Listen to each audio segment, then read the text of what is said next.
Los piratas informáticos son los forajidos de la era de los ordenadores. Husmean, roban, esparcen virus. Hoy en día ya nadie habla bien de ellos, pero no siempre ha sido así. Este pirata informático inició una revolución en el mundo de los ordenadores. Este es el pirata informático en el que se inspiró. Y este es el pirata informático que siguió sus pasos y cargó con todas las culpas.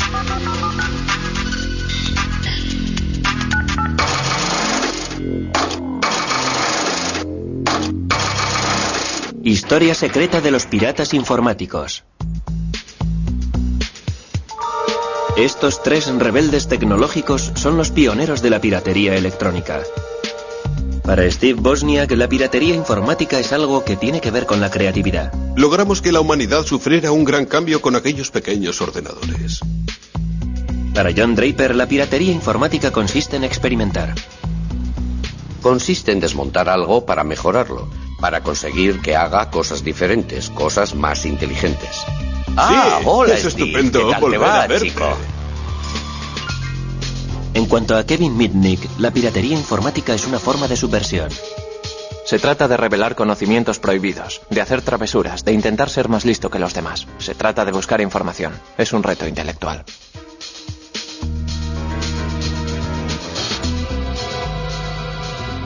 En realidad, el término pirata informático tiene dos significados. Antes se aplicaba a la gente que irrumpía en los ordenadores. Se refería a individuos que se pasaban toda la noche con cualquier equipo que caía en sus manos, Exacto, con la idea de crear un programa que fuera súper perfecto. Sus historias revelan que los piratas informáticos fueron los héroes de la revolución electrónica, pero que acabaron siendo los forajidos de un mundo que ellos mismos habían creado. Hola. Hola. ¿Dónde va ese cable? Este cable telefónico va desde la casa hasta el cable grande que está en la parte superior del poste. Creemos que la piratería informática solo tiene que ver con los ordenadores, pero no habría existido sin la red telefónica. En 1970, John Draper acababa de dejar el ejército cuando comenzó a estudiar electrónica y tropezó con un mundo secreto. Todo empezó con una llamada de un sujeto llamado Denny, quien le prometió que le revelaría los secretos de una nueva moda, la manipulación de los teléfonos. Empezó a hablarme sobre la trampa telefónica. Le pregunté, ¿en qué consiste la trampa telefónica? Me explicó, jugamos con los teléfonos. Respondí, sí, ya lo veo. ¿Y qué hacéis con ellos? Me contestó, hemos logrado entender cómo funcionan. Pregunté, ¿puedes hacer llamadas gratis? Replicó, ¿por qué no vienes y lo ves? Fui a su casa y cuando abrió su padre dije, he venido a ver a Denny. Contestó, ven conmigo. Me llevó a su habitación que estaba totalmente a oscuras. Dije, ¿le importa encender la luz? Me respondió, todos son ciegos, no necesitan las luces. Empezamos a charlar y dije, enséñame la manera de hacer una llamada gratis, me interesa mucho.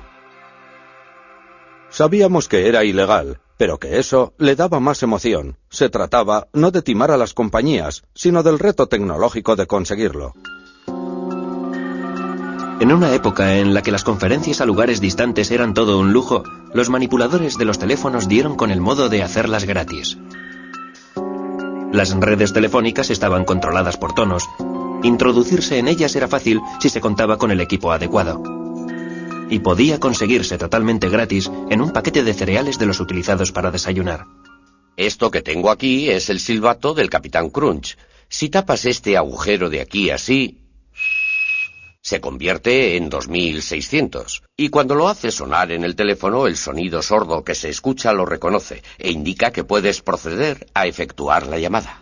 Armados con un silbato del Capitán Crunch, los manipuladores de teléfonos podían hacerse con el control de las líneas telefónicas en cualquier momento, en cualquier lugar del mundo. Una de las cosas que solíamos hacer era irnos al aeropuerto. Pasábamos por delante de una hilera de teléfonos públicos tocando el silbato. Desconectando así todas las llamadas. En la época en la que las llamadas se realizaban a través de operadoras, la manipulación de los teléfonos no era posible, pero cuando los paneles controlados por personas fueron sustituidos por sistemas mecánicos, los controles entraban en funcionamiento mediante el uso de diferentes sonidos. Para los manipuladores de teléfonos como el Capitán Crunch o Denny, las redes telefónicas eran un enorme terreno de juego tecnológico en el que había cantidad de sonidos y controles que explorar. Han pasado 30 años y se reúnen para recordar sus proezas. Hola, Denny. Hola. Hola. ¿Cuánto tiempo sin vernos? ¿Qué tal te va, John? ¿Qué tal te va? Denny, pasemos a la acción. Tengo que probar mi nueva caja. La regla de oro era que nunca había que manipular los teléfonos desde casa. Si lo hacías, las empresas de telefonía podían seguirte la pista. Mientras estuve con Denny, le recogía en la furgoneta Volkswagen. Vamos, Denny. Y nos íbamos a la zona rural más apartada que éramos capaces de encontrar en el mapa. Nos íbamos hasta allí y en un teléfono público empezábamos a piratear. Una vez que daban con los tonos que controlaban los interruptores, los manipuladores de teléfonos eran capaces de ir saltando de una línea a otra y de pasar de una ciudad a otra. Pero necesitaban algo que mejorase la emisión de los tonos. Ahí es donde entró en juego la experiencia técnica de John Draper, creando un artilugio al que llamaron la caja azul. Lo primero que hice fue crear la caja azul. La caja en sí se puede adquirir en una tienda de radios o en cualquier otro sitio. Es una caja normal y corriente tipo estándar. El teclado creo que lo conseguimos en un basurero o algo parecido. Aquí hay uno. La caja azul no es más que un aparato que emite tonos. Emite un cierto número de tonos que la empresa de telefonía interpretaba como tonos procedentes de sus propios equipos técnicos, aunque éramos nosotros quienes los emitíamos. Se convirtió en la llave del reino. Si, por ejemplo, quería una operadora en Nueva York, pulsaba 121 arranque y eso me ponía en contacto. Su llamada no puede ser atendida. Este es un anuncio grabado. Equipados con una caja azul, realizaron llamadas a todo el mundo, con frecuencia solo con la intención de divertirse, escuchando un mensaje grabado en un idioma desconocido. El hecho de que las empresas de telefonía permitieran que el sistema estuviera montado así era algo que me causaba asombro. No podía creer que resultara todo tan fácil. KP182 inicio. Los patrones de los números eran algo que de verdad me intrigaba. Tenía una gran facilidad de acceso a las empresas de telefonía pese a usar un sistema de acceso muy rudimentario. La tecnología de la caja azul fue el gran éxito de los manipuladores de teléfonos. Su red invisible se extendió y no pasó mucho tiempo antes de que los manipuladores empezaran a mantener contactos secretos a través de las propias líneas telefónicas. La mayoría de nosotros solo hablaba por teléfono por hablar. Solo hablábamos de lo que hablan los jóvenes, de sus amigas y de cosas por el estilo. Hablamos por teléfono con una operadora de California. Creo que los manipuladores de teléfonos solo actúan llevados por las ganas de divertirse.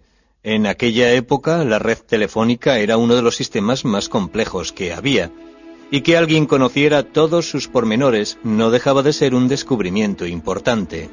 Los manipuladores de teléfonos no solo aprendieron a controlar los aspectos mecánicos, se convirtieron también en expertos en la manipulación de los empleados de las compañías, un arte que convinieron en llamar ingeniería social. Denny se hizo todo un experto en la llamada ingeniería social. Consistía en la habilidad de entrar en la empresa telefónica y hablar con su personal haciéndoles creer que trabajabas para su misma empresa de telefonía. ¿Qué tal te va, Ron? Bien, soy Bob. Tenemos que llevar a cabo una prueba de transmisión. ¿Qué tal te va, Ron? Bien, soy Bob, del despacho Alpine de Phoenix, Arizona. Desconectamos el manguito de plomo de la arandela y luego la volvemos a colocar. Podía llamar a la sala de organización, podía decir, les estamos hablando desde Fresno. Hemos detectado que están teniendo un error en la línea interurbana. Podrían decirme cuál es el número de dicha línea y podrían facilitarme el número de identificación y lo hacían. Finalmente las empresas de telefonía se dieron cuenta de la intrusión. Muchos de nosotros recibimos advertencias varias veces de los agentes especiales de las compañías telefónicas, de los encargados de seguridad de las compañías. Las conferencias de los manipuladores pronto se llenaron de historias sobre investigaciones llevadas a cabo por agentes de las empresas de telefonía, sobre todo por el famoso señor Duffy. El señor Duffy decidió hacer una visita a Bill. La madre de Bill permitió al señor Duffy hacer todo lo que quiso. Uno de aquellos agentes especiales solía hablar conmigo a veces. También habló en algunas ocasiones con mi padre con la esperanza de que yo dejara todo aquello. Posteriormente Duffy fue a visitar a Bill a la escuela. No creo que Bill le dijera nada.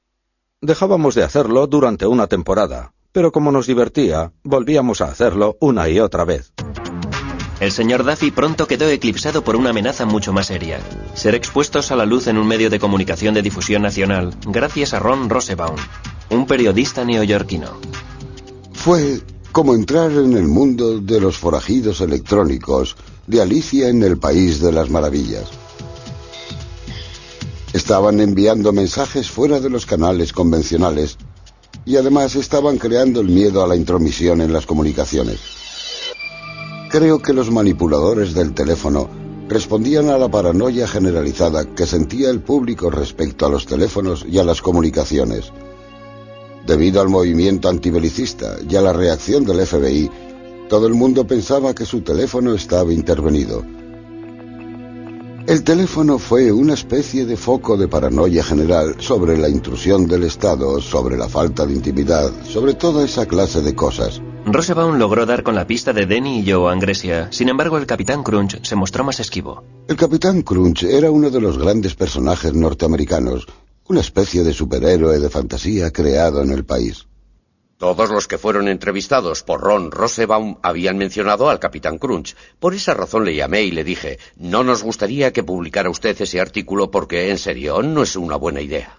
El Capitán Crunch estaba muy preocupado porque no hacía más que repetirme, haga lo que haga, no quiero que esta información caiga en manos de los radicales. Él tenía la sensación de que aquello podría llegar a paralizar el sistema de telefonía de los Estados Unidos e incluso colocar a los Estados Unidos bajo el yugo nuclear de la Unión Soviética. El artículo de Ron Rosenbaum sobre los manipuladores de teléfonos fue publicado en la revista Esquire en octubre de 1971. Acudí a la biblioteca, leí el artículo y no podía creerlo. Era tan revelador, me dije, oh Dios mío. En aquel momento me di cuenta de que la manipulación telefónica, tal y como yo la había conocido, había muerto. Se lo leí a Denny entero por teléfono. Todo el mundo recibió su llamada. Una de las últimas llamadas que hicimos fue para leer el artículo a todos porque no podían leerlo. No daban crédito a aquello. Les dije, chicos, estáis acabados. No debisteis permitir que aquel tipo hablara con vosotros. No teníais que haberle proporcionado toda esa información. Después del artículo del Esquire, todo el mundo se subió al carro. Hola a todos. ¿De quién es el número 2374059? Mío y de Paul. Después, todas aquellas fuerzas tan poderosas se unieron sobre todo con la idea de robar. En algunos casos no pasó de una especie de vandalismo juvenil, ya saben, del tipo de estoy haciendo algo malo a que es chulo, pero en otros casos hubo afán de lucro. Bueno, en nuestro programa acelerado para cazar a los manipuladores de teléfonos que cada vez tienen más éxito, detectamos que algunos son hombres de negocios, detectives privados, agentes de bolsa, concesionarios de coches, hasta hemos detectado a algunos que pertenecen al crimen organizado. La reacción afectó a los pioneros de la manipulación telefónica tan duramente como afectó a sus parásitos. Atraparon a los de Los Ángeles, atraparon a los de Seattle, atraparon a los neoyorquinos. Crearon jurados de investigación que lo analizaron todo. Y claro, todos los que atraparon tenían mi número. Y fui declarado responsable de todo a cuenta del artículo. Las autoridades actuaron con mano dura. La posesión de una caja azul podía suponer 2 años de cárcel. El Capitán Crunch fue acusado de un delito federal de fraude a las empresas de telefonía y pasó 4 meses en la cárcel. La manipulación de teléfonos estaba muerta, pero no enterrada. Estaba a punto de estallar una revolución tecnológica a escala mundial, y el Capitán Crunch todavía seguía allí para servir de inspiración a una nueva generación de piratas informáticos. La piratería había nacido como una exploración divertida de las redes de telefonía, pero todo aquello iba a cambiar con la creación del ordenador personal, una revolución tecnológica que los propios piratas informáticos habían inspirado. Un elemento clave en la revolución fue Steve Wozniak, un joven estudiante de ingeniería cuyo mundo había quedado patas arriba tras el artículo del Esquire sobre las cajas azules. Fue el artículo más sorprendente que jamás había leído. Hablaba de ingenieros y técnicos como yo que se habían burlado de las empresas de telefonía y que habían creado redes que nadie pensaba que existían. A Wozniak le entusiasmó tanto el artículo que empezó a montar su propia caja azul. Al principio solo puse algunos de los chips que yo mismo había diseñado en una tabla y empecé a soldar cables. Por esa razón, cuando acabé el montaje de la caja azul, algunos tonos estaban bien y otros mal. Empecé a buscar al Capitán Crunch. Una vez que su tapadera había quedado hecha añicos por el Esquire, John Draper intentó pasar totalmente desapercibido. Todo el mundo decía que John Draper era el Capitán Crunch. Llamé a la emisora de radio y pedí que John Draper me llamara. Me dijeron, no, ha desaparecido de la vista después del artículo del Esquire. Supe que había dado con él. 10 minutos más tarde sonó el teléfono. Exclamé, Dios mío, qué malas noticias. Era él, nos dijo que vendría a Berkeley a reunirse con nosotros en el dormitorio. Tuve la sensación de que el que venía a casa era el mismísimo presidente. Fui allí sin saber realmente qué era lo que estaba pasando.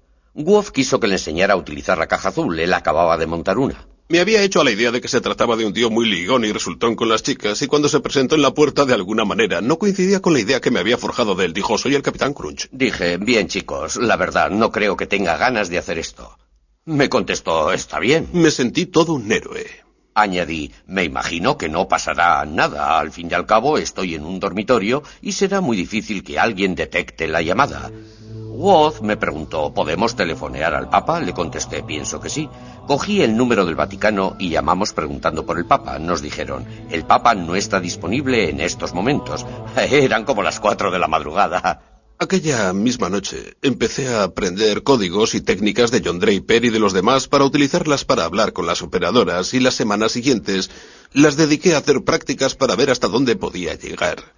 Creo que estaba un poco asustado con la idea de que me cazaran. Un par de semanas más tarde, el coche de Wozniak sufrió una avería. Por suerte, él y su colega Steve Jobs tenían una caja azul a mano. Decidimos llamar a nuestros amigos de Berkeley con la caja azul para que nos llevaran a casa en coche. Steve realizó la llamada sirviéndose de la caja azul. Cuando contestó la operadora colgó asustado.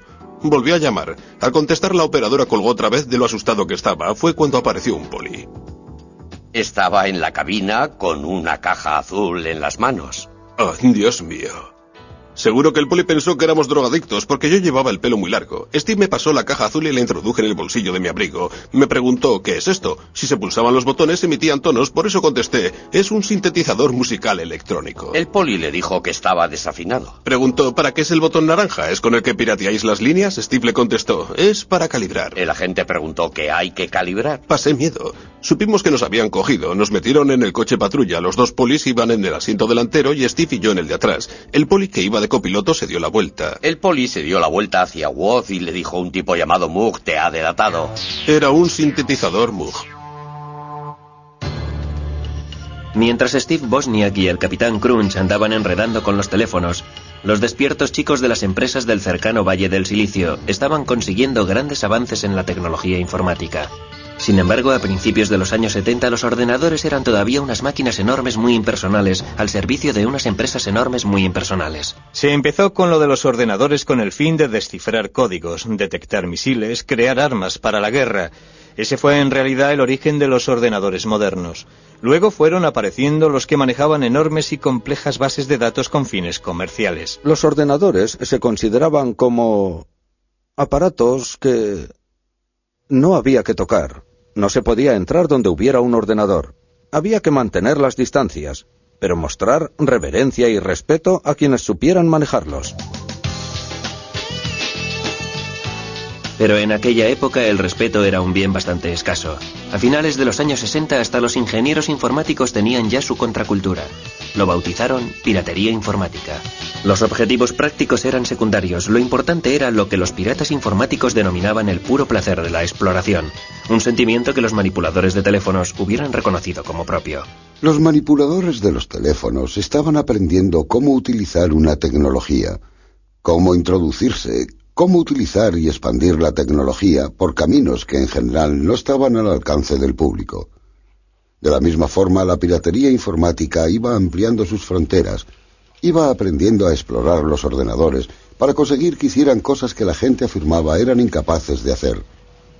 Para conseguir sus propósitos, los piratas informáticos necesitaban tener acceso a un ordenador, pero en aquella época no resultaba fácil. En mi primer año en la universidad dije a mi padre, algún día tendré un ordenador Nova 4K. Me contestó, Steve, cuesta tanto como una casa. Le respondí, entonces viviré en un apartamento. Algún día tendré ordenador. Cuando los ordenadores eran todavía unas máquinas crujientes que costaban 5.500 millones de euros, la idea de que alguien tuviera su propio ordenador personal resultaba inconcebible. ¿Por qué iba a querer alguien disponer de su propio ordenador personal? Era ridículo, era como que alguien dispusiera de su propia bomba atómica. La bomba estalló bajo la forma de unos nuevos componentes para montar un equipo que fue llamado Altair 8800. Apareció un artículo en una revista técnica en el que se presentaba el Alter, un equipo que cualquiera era capaz de montar. Entusiasmó tanto a un par de personas de la zona de la bahía que decidieron formar un club, incluso antes de que dichas piezas empezaran a salir al mercado. Se reunieron solo para compartir información. Lo bautizaron Club Informático Casero. Una noche de marzo de 1975 se congregaron 30 personas en un garaje para contemplar aquella extraña caja. Entre ellas se encontraba Steve Wozniak. Dentro de la caja había montada una red que llegó a fascinarles incluso más que la red telefónica. Estábamos dentro del garaje. Fuera estaba oscuro y estaba lloviendo. La puerta del garaje estaba abierta y todo el mundo empezó a hablar sobre ordenadores. La caja del Alter no tenía nada de especial. Venía desmontado. Una vez que lo montabas, movías las clavijas y empezaba a funcionar, pensabas, vaya, es bonito de verdad. Pero ¿qué puedo hacer yo con esto? Lo que hicieron fue programarlo para que interpretara Daisy. 15 años antes, los ingenieros informáticos habían conseguido obtener la melodía con una máquina del tamaño de una casa. En aquellos momentos, los piratas informáticos estaban consiguiendo lo mismo con un ordenador casero. Aquella primera reunión despertó tanto mi interés que los encuentros bisemanales se convirtieron en lo más importante de mi vida. Al club casero enseguida se le quedó pequeño el garaje. La piratería informática estaba ganando terreno. Alguien se levantaba y preguntaba, ¿tengo este problema? ¿Sabe alguien resolverlo? O, ¿recordáis que se mencionó este problema en el club hace 2 semanas? Ya tengo la solución. Fue un formidable intercambio de información. En el club me dediqué a pasar esquemas a todo aquel que quisiera hacerse con ellos. Saqué toneladas de fotocopias porque me sentía orgulloso de que vieran mi trabajo. Lee Felsenstein se convirtió en el moderador del club. Lo organizó todo muy bien, respetando el talante de nuestro cometido, que consistía básicamente en compartir toda la información. No atrajo a gente de nivel y que había tenido éxito en las empresas, a empresarios. No atrajo a ingenieros, de verdad. El prototipo de ingeniero se sentía bloqueado por ese sentimiento de... He de contar con permiso para hacer algo que no se ha hecho hasta ahora. Sin embargo, nosotros estábamos allí porque no necesitábamos ningún permiso. Los piratas informáticos se pusieron a trabajar para conseguir lo imposible, la creación de sus propios ordenadores. Sentíamos fascinación por contar en nuestras manos con la tecnología informática, por ser capaces de llegar a controlarla. Cada vez que alguien traía un ordenador al club, lo primero que hacía la gente era ponerse rápidamente a trabajar, a desmontarlo, a aprender todos los trucos y asediar a su creador con trillones de preguntas. ¿Cómo funciona? ¿Qué es eso? ¿Eso va ahí? ¿Qué clase de máquina es esta? Fascinados por la tecnología experimental, a los piratas informáticos no les importaba lo que sus ordenadores fueran capaces de hacer. Nadie tenía una razón práctica para querer poseer un ordenador personal.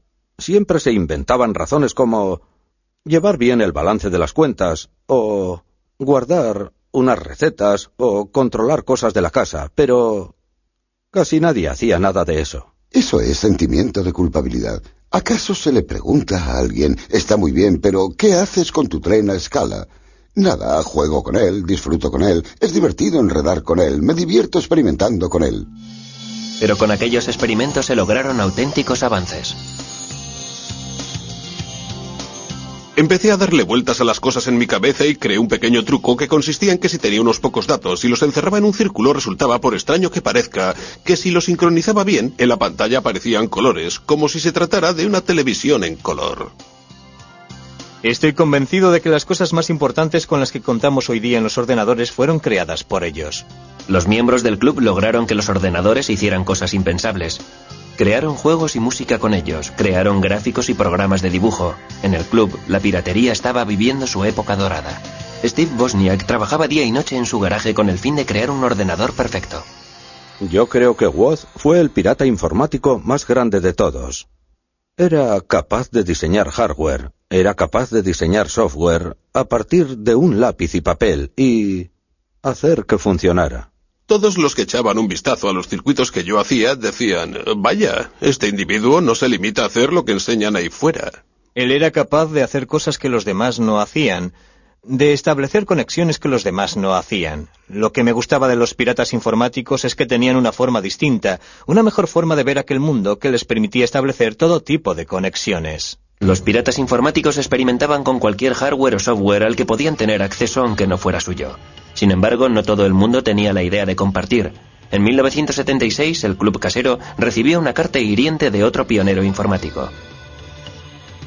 La mayoría de los aficionados a la informática han de ser conscientes de que se apropian de software que no es suyo. ¿A quién le importa si se paga o no a la gente que trabaja en ello? Lo que hacen es robar.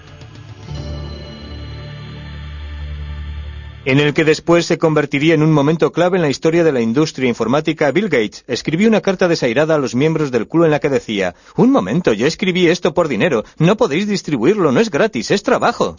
La carta de Bill Gates fue un presagio de lo que se avecinaba. Los ordenadores personales estaban a punto de convertirse en un gran negocio, tal y como Wozniak descubrió cuando su invento de garaje se transformó en el primer ordenador Apple. Cuando creó el Apple I, no le preocupó lo más mínimo haber inventado un nuevo producto. Él solo quería un ordenador que funcionara como él quería que funcionara, con todas las particularidades y características de diseño que a todo aficionado le gustaría que tuviera su ordenador. Steve Jobs, su compañero de universidad, que no había intervenido en la creación del hardware ni del software, dijo: «¿Sabes? Podríamos venderlos». Wood le respondió: «Tranquilo, hombre, tranquilo». La nueva empresa de Wozniak y de Jobs pronto creó el Apple II tras el Apple I. El ordenador de aficionado de Wozniak se convirtió en un producto de consumo muy apreciado.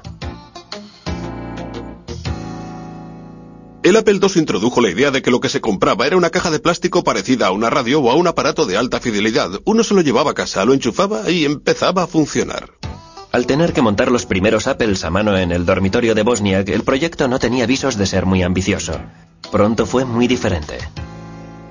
Steve me llamó por teléfono y me dijo: «Adivina, tengo un encargo de 54.000 euros». Solo habíamos puesto unos cientos de euros entre los dos y siempre nos preguntábamos si alguna vez lo recuperaríamos. De pronto me dice que tenemos un encargo de 54.000 euros. Supuso una conmoción enorme. En 1982 las ventas de Apple habían superado los 540 millones de euros anuales. La piratería informática y los negocios no eran compatibles. Los días del club cibernético casero estaban contados. Quizá acudí a unas cuantas reuniones más del club, pero empezó a dejar de ser lo más importante de mi vida. Lo más importante empezó a ser la empresa, Apple Computers. Tenía que dedicar más tiempo y energía a los productos que iban a salir a la venta. Al formarse empresas del tipo de Apple, al transformarse en negocios serios, tuvieron que empezar a introducir secretos. No podían contar a sus colegas del club informático casero cuáles eran sus planes para los nuevos productos, en qué estaban trabajando, porque sus competidores podrían haberse infiltrado allí y decir: «Caray, ¿Apple está haciendo eso? Hagamos nosotros algo parecido». Creo que al final fue esto lo que acabó con el club. El Club Informático Casero se reunió por última vez en 1986, dejando atrás no solo Apple, sino 23 empresas informáticas creadas por diferentes miembros del club. Los piratas informáticos podían afirmar que habían creado el mundo moderno, pero este era un mundo en el que ellos ya no eran bienvenidos. El 15 de febrero de 1995 concluyó una persecución de 2 años cuando agentes armados del FBI localizaron a un buscado delincuente en un edificio de apartamentos en Carolina del Norte. La piratería informática estaba a punto de convertirse en una profesión fuera de la ley. FBI, acérquese a la puerta, traigo una orden de arresto. A la 1:30 de la madrugada llamaron a la puerta. No miré el reloj de la pared porque de haberlo hecho no habría respondido. ¿Quién es?, pregunté. Me contestaron: el FBI. Buscaban a Kevin Mitnick, un pirata informático cuyas intrusiones en los ordenadores de otras personas le habían convertido en el enemigo público número 1. Mitnick, por muchas razones, se encontraba en el lugar equivocado en el momento equivocado. Internet estaba despegando. Había muchas cosas en juego en aquella época y creo que Mitnick fue el chivo expiatorio de los medios de comunicación y de parte de la administración. Lo presentaron como una especie de coco. 20 años después de que Mitnick fuera arrestado, los piratas informáticos habían hecho saltar la chispa de la revolución informática. Los miembros del Club Informático Casero habían logrado arrebatar a las empresas el control sobre los ordenadores y lo habían puesto en manos de gente corriente.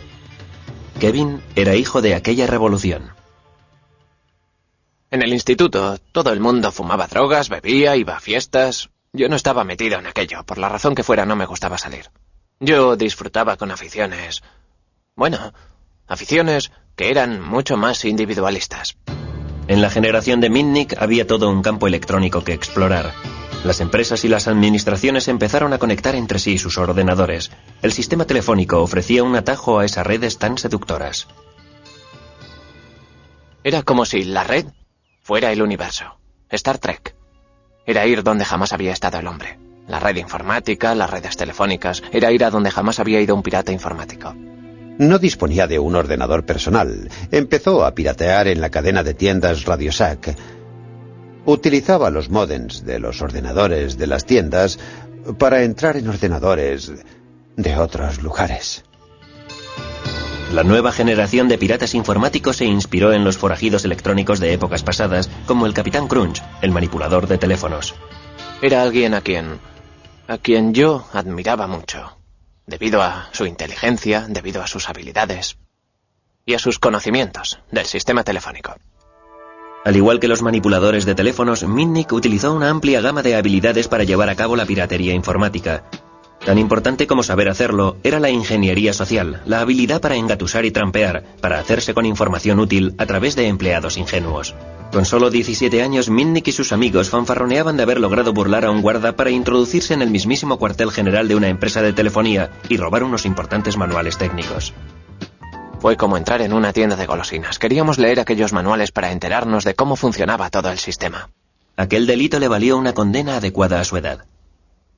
La empresa de telefonía estaba molesta porque alguien había tenido la osadía o la audacia de hacer aquello y porque ella misma no se había preocupado de su sistema de seguridad. Su sistema de seguridad era totalmente inoperante. El arresto de Mitnick creó un patrón para el futuro. Kevin continuó teniendo problemas. Tenía una capacidad más que notable para ser arrestado. Mitnick no fue el único que tenía problemas. Los oficiales de la NASA en Huntsville se percataron de que a finales de junio personas no autorizadas se habían introducido varias veces en un ordenador en el Centro Marshall de Vuelos Espaciales. Fueron lo suficientemente listos como para borrar la clave de entrada y la de salida. Los piratas informáticos, como ellos mismos se autodenominan, no solo fueron listos, sino muy arrogantes. Dejaron grabados mensajes en el ordenador como "no podéis cazarme". Yo creo que es algo biológico. Creo que hay gente que siente inclinación a hacerse pirata informático y gente que no. Se puede ver en los niños. Hay niños que se ponen delante de un ordenador y exclaman: «Dios mío, por fin soy capaz de expresar una parte de mí mismo».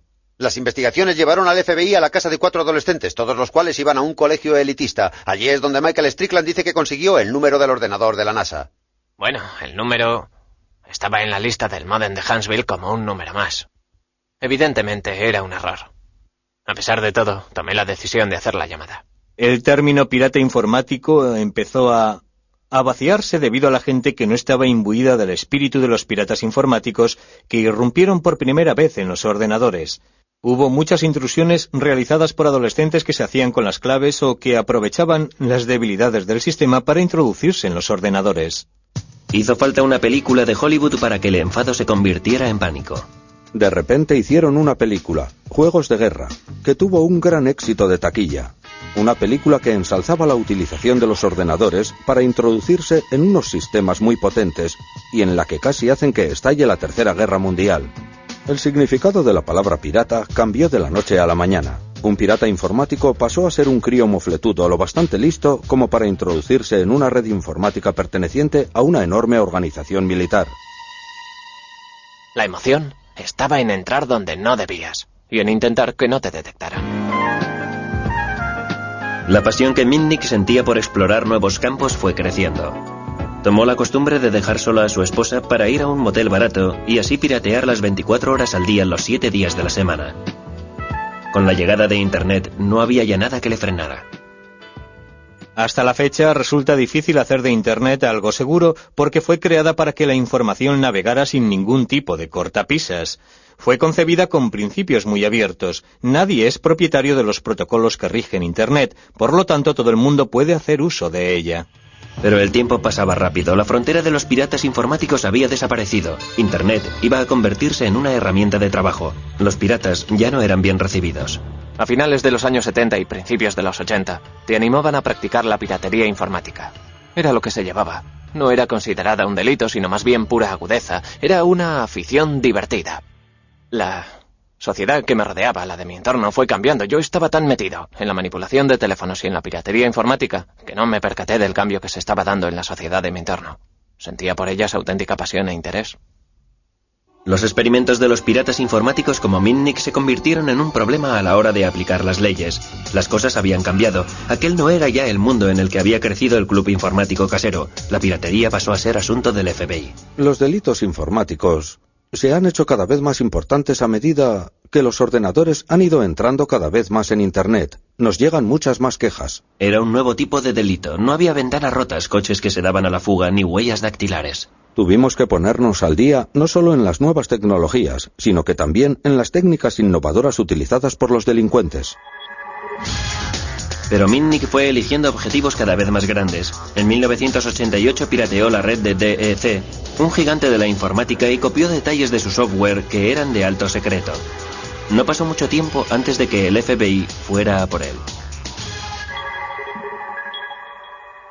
Abrimos una investigación sobre el robo de software referente al desarrollo de un sistema operativo de la Digital Equipment Corporation. Mitnick fue arrestado en 1988. En 1989 fue declarado culpable y posteriormente cumplió condena en una cárcel federal.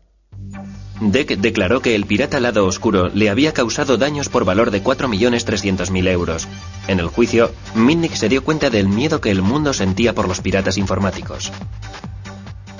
Hubo un fiscal que en el juicio se acercó al juez federal y le dijo: si el señor Mitnick se acerca a uno de los teléfonos que utilizan los reclusos para hacer sus llamadas, sería capaz de iniciar una guerra nuclear. Yo estaba allí sentado ante el juez. No daba crédito, fue ridículo. El juez se contagió en gran medida de la historia del caso y ordenó que fuera aislado en una celda. Me tuvieron aislado en una celda durante 8 meses, basándose en el temor de que fuera capaz de iniciar una guerra nuclear a través de un teléfono. Creo que solo le sacaban de la celda 1 hora al día, y para hacerlo le ponían los grilletes. En 1989, tras un año en la cárcel, Mitnick fue puesto en libertad vigilada y le conminaron a que asistiera a un centro de rehabilitación para que se curara de lo que el juez denominó adicción a la informática. Finalmente fue a vivir al apartamento de su padre, pero era ya un hombre marcado. La empresa de telefonía controlaba las 3 líneas de teléfono que mi padre tenía en su apartamento. Quise averiguar quién estaba detrás de todo aquello y por qué. Averigüé quiénes eran los investigadores en Pacific Bell que habían instalado los equipos. Así que empecé a recoger información. ¿Que cómo recoge uno información? Interceptando las comunicaciones. Pude hacerme con la clave de sus buzones de voz, algo parecido a los contestadores automáticos de las casas. Escuchaba los mensajes e intentaba recopilar toda la información que tenían cuando hablaban de mí. El gobierno dijo que aquello era irrumpir en un ordenador. Emitieron una orden de arresto porque había violado mi libertad vigilada. En fin, eso es lo que pasó. Así que aquello me irritó muchísimo y dije: cogedme si podéis. En diciembre de 1992, cuando el FBI fue a detener a Mitnick, este había volado. Se fugó porque no se fiaba del gobierno, no se fiaba del FBI y estaba convencido de que si hablaba con ellos le meterían otra vez en la celda, en una celda de aislamiento. Estaba dispuesto a hacer lo que fuera para no volver de nuevo a aquella celda. Fue toda una aventura. Me fui a otra ciudad, a un hotel, encontré un sitio donde vivir, encontré trabajo en un bufete de abogados y empecé una nueva vida a partir de cero. Pero claro, tuve que reconstruir el pasado. Lo hice sobre mí mismo, inventándome referencias. Creé una nueva identidad en la que así podría apoyarme. Conseguí información completa de todos los que se habían licenciado en ciencias de la información. Luego busqué un nombre que me gustara, claro. Y di con el nombre Eric Weiss. Yo ya sabía que Eric Weiss había sido el verdadero nombre de Harry Houdini.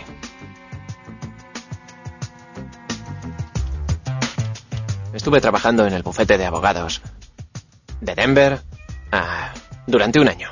Algo más de un año bajo el nombre de Eric Weiss. Y lo que propició mi caída fue que seguí con mi afición a la piratería informática. Mitnick era capaz de introducirse en cualquier sistema llamando a la gente desde su teléfono portátil mientras iba camino de casa. Engañaba a directores, secretarias e incluso a ejecutivos al objeto de conseguir información. Mitnick siguió pirateando con una sola intención: ir por delante de la ley. Al piratear empresas de telefonía portátil y copiar sus teléfonos, era capaz de hacer llamadas cuya pista era imposible de seguir. Mitnick jamás persiguió un ideal o un objetivo que no fuera el pirateo en sí y el de ir siempre por delante del FBI. La fama de Mitnick se extendió muy pronto. En el verano de 1994, el fracaso del FBI en la detención del forajido informático ocupó los titulares de la prensa gracias al periodista John Markoff. Se trataba de una buena historia, es decir, era un joven que ya había sido arrestado y que lograba zafarse de la ley gracias a sus habilidades. Sencillamente, era una buena historia. Fue el quien creó el mito de Kevin Mitnick, el John Dillinger del ciberespacio.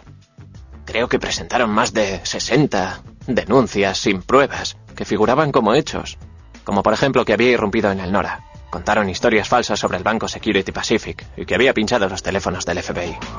El retrato que Markoff hizo de Mitnick caló hondo en el miedo creciente que sentían tanto las empresas como el público en general, que empezaban a acostumbrarse a la idea de una vida enganchada a los cables. Era una época en la que se hablaba de Internet. Estaba apareciendo la web a nivel mundial y la gente pensaba, podemos utilizarlo en el día a día y en los negocios. Si lo vamos a utilizar en los negocios, hemos de asegurarnos que los sistemas sean muy seguros, porque si vamos a mover millones de euros y vamos a disponer de información de clientes o de empresas, no puede ser algo que esté en la red al alcance de cualquiera. Nos interesa que toda esa información esté solo a disposición de la gente para la que queremos que esté disponible. Todo el mundo depende de los ordenadores. Los transportes, los bancos, la bolsa. De alguna forma la informática está presente en todo lo que hacemos. Cuando levantamos el teléfono, también es pura informática. Y solo la gente que no está familiarizada con dicha tecnología piensa que se trata de algo místico, algo mágico, y que ese tipo del que hablan es el enemigo público número 1 porque es capaz de manipular las cosas y cargárselo todo. Cuando por fin el FBI detuvo al enemigo público número 1, este residía en Carolina del Norte bajo el seudónimo de Tom Case. FBI, acérquese a la puerta, traigo una orden de arresto. Se han equivocado de hombre. Compruebe el buzón en el piso de abajo. Inmediatamente me puse al teléfono.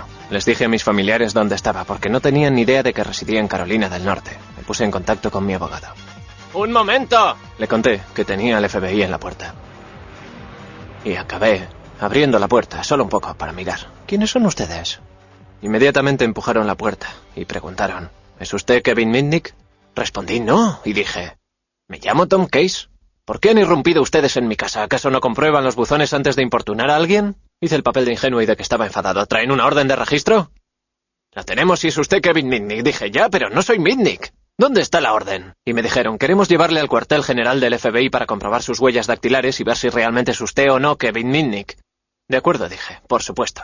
Y añadí, deme su tarjeta, dígame a qué hora quiere que me presente mañana y allí estaré.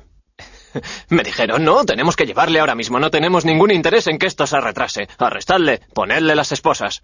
Y así me arrestaron. Mitnick volvió a estar entre rejas. En aquella ocasión se enfrentaba a 25 cargos por fraude telefónico e informático. El caso era tan complejo que Mitnick se pasó 4 años y medio en una celda antes de ser llevado a juicio. Estuvo retenido en una cárcel del condado. Le golpearon, le hicieron un montón de cosas para que se enterara de que el gobierno estaba dispuesto a aplicar mano dura. La administración le dejó bien claro que podía ser acusado en distintas jurisdicciones, que podría enfrentarse a juicios múltiples. Durante mucho tiempo no hubo pruebas en su contra. El único juicio que Kevin Mitnick tuvo fue el que se llevó a cabo en el New York Times y en los medios de comunicación. Mitnick fue acusado de robar 86,5 millones de euros en concepto de software a las empresas que había pirateado.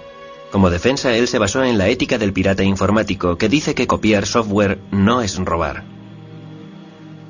Para cometer un fraude informático tienes que quitarle a alguien su dinero o sus bienes y... En mi caso no se habló de dinero y en cuanto a lo de los bienes... ¿Privas a alguien de sus bienes y solo te limitas a hacer una copia de ellos? ¿De veras haciendo eso le estás privando a una persona de sus bienes? El gobierno jamás obtuvo nada. No, jamás obtuvo pruebas de que yo quisiera hacer uso de dicha información. La propia información era mi trofeo. Era la prueba del pirateo. Puede que Mitnick fuera un héroe popular entre los piratas informáticos, sin embargo, otros le veían bajo un prisma muy distinto. Creo que las reglas del juego y la justificación moral en las que podía sustentarse la piratería informática habían cambiado sustancialmente. En cierto sentido, dicho espíritu solo iba acorde con un mundo más primitivo. Me parece que hoy en día no es posible justificarla de la misma manera. En 1999, Mitnick fue condenado a 5 años de cárcel, gran parte de los cuales ya había cumplido mientras esperaba la celebración del juicio. Fue una sentencia más severa de la que reciben muchos asesinos. El año pasado le dieron permiso para que saliera en libertad vigilada. En mi libertad vigilada estoy sometido a unas condiciones tan estrictas que si se me ocurriera tocar este ordenador es probable que me internaran otra vez en una prisión federal.